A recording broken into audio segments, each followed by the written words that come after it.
Hi, welcome to the next lesson. In this lesson I'm going to give you a really quick look at some hand-drawn animation.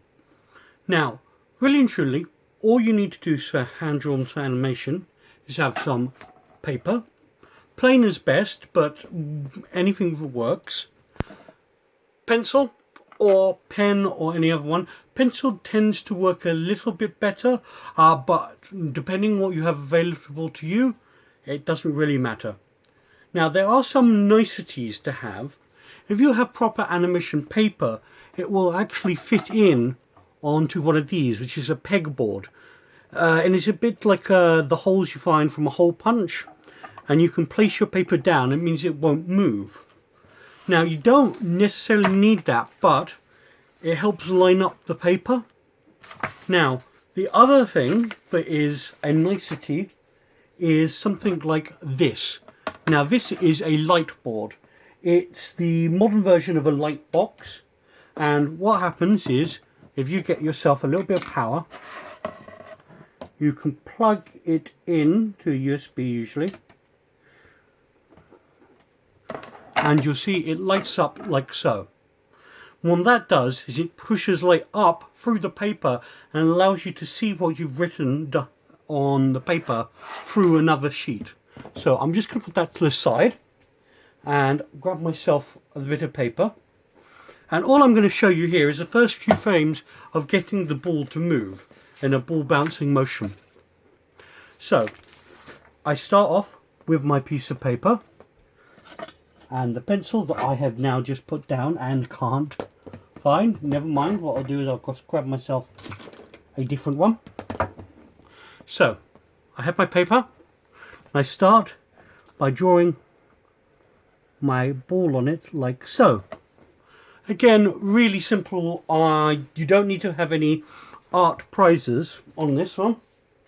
Now I grab my next sheet of paper and I place it down on top of the first piece of paper. And I just make sure that all the corners line up. Now that's what's really nice about using a pegboard or something like that. That makes the lining up really easy. And I can just about make out the circle through this, so I could go and draw on that. But to help you guys, I'm going to bring this in, and hopefully when I lay this down, put the paper on top of it, you'll notice the outline of the previous one comes through really well.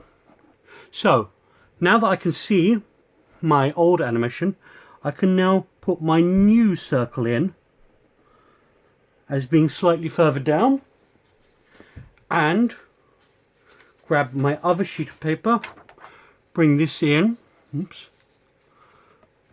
place it down after lining it up, and now I can put in my next animation.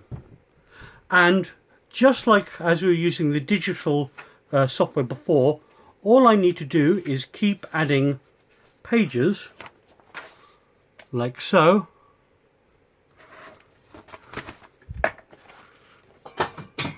until you can have enough images to show the full motion going on.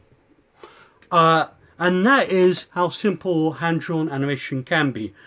I've used this light board just so you guys can see it a little clearer, but you don't need it. All you need is some sort of writing implement and some paper. Even lined paper will work. In fact, you might even want to start off using gridded paper to give you a better idea about where to put objects and how far they should move each turn. Alright, that should give you just enough to get started. I'll stop there and see you soon.